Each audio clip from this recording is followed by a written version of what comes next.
ગુજરાતની લોકસભા ચૂંટણી દરમિયાન રાજકોટની બેઠક રાજકીય ઘટનાક્રમને લઈને ચર્ચાનો વિષય બની છે. પહેલા ક્ષત્રિયોનો રોષ અને બાદમાં કોંગ્રેસના પરેશ ધાનાણીની ચૂંટણી લડવાની તૈયારીએ રાજકોટ બેઠક પર ખરાખરીનો જંગ જામ્યો છે. રાજકોટ બેઠક પર પાટીદાર સમાજનું પ્રભુત્વ જોવા મળે છે. તેવામાં ભાજપ અને કોંગ્રેસ પક્ષ પાટીદારોના મત લેવા માટે માઇક્રો પ્લાનિંગ કરી રહ્યા છે. ઉલ્લેખનીય છે કે રાજકોટ બેઠકમાં હવે કડવા અને લેઉવા પટેલ ઉમેદવાર હોવાને કારણે પાટીદારોના મતોનું કેવી રીતે વિભાજન થશે તે માટે પણ હવે રાજકીય પક્ષો માઇક્રો પ્લાનિંગ કરીને પાટીદાર સમાજના આગેવાનો સાથે બેઠક યોજી રહ્યા છે. રાજકોટ લોકસભા બેઠક ઉપર વર્તમાન પરિસ્થિતિને ધ્યાનમાં લઈને કોંગ્રેસે જ્ઞાતિ સમીકરણ ગોઠવીને લેઉવા પાટીદાર ચહેરો પરેશ ધાનાણીને અંદર ખાને ચૂંટણીની તૈયારીઓ કરવાની સૂચના આપી દીધી છે. ત્યારે રાજકોટ બેઠક પર અન્ય જ્ઞાતિઓને બાદ કરતા 3.5 લાખ લેઉવા પાટીદાર અને 1.91 લાખ કડવા પાટીદાર છે.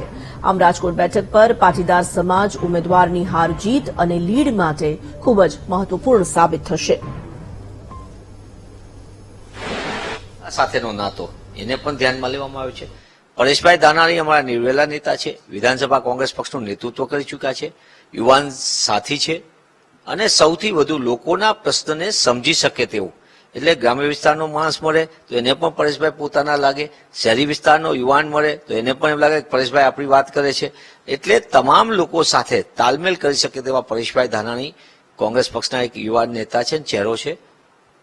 પાટીદાર સમાજ સહિત સર્વ સમાજમાં સ્વીકૃત છે.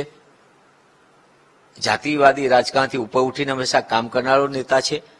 જ્યાં લગી ઉમેદવારની પસંદગીની વાત છે, નિશ્ચિતપણે પક્ષ તરફથી તેમને વિનંતી કરવામાં આવી છે. રાજકોટ કોંગ્રેસના તમામ આગેવાનો કાર્યકરો પણ એમને વિનંતી કરીને ઉમેદવારી કરવા માટે તેમની પાસે રૂબરૂ રજૂઆત કરી છે કે આપ ઉમેદવાર તરીકે આવો, અમે તમામ લોકો સાથે મળીને આપના માટે કામ કરશું. ભારતીય જનતા પાર્ટી કોઈ પણ ચૂંટણી લડે છે ત્યારે સામે કોણ ઉમેદવાર છે એની અમે પરવા કરતા નથી, અમે ચિંતા કરતા નથી. અમારી લીટી લાંબી કરવાનો અમારો હંમેશા ધ્યેય હોય છે. ભારતીય જનતા પાર્ટીનો એજન્ડા વિકાસ, રાષ્ટ્રવાદ આ લઈને અમે લોકો સમક્ષ જઈએ છીએ. કોંગ્રેસે હંમેશા વોટ બેંકની રાજનીતિ કરી છે, વિભાજનની રાજનીતિ કરી છે, જ્ઞાતિવાદ ફેલાવ્યો છે.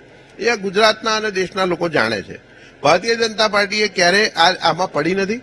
એ અમે આ વખતે પણ આદરણીય નરેન્દ્રભાઈ મોદીને ત્રીજી વખત પ્રધાનમંત્રી બનાવવા, દેશના અર્થતંત્રને વિશ્વનું 3જા નંબરે લઈ જવું, વિશ્વમાં દેશનું નામ ઊંચું થાય એ માટે અમે ભાજપના તમામ કાર્યકર્તાઓ કમળને જીતાડવા માટે કાર્યશીલ છીએ.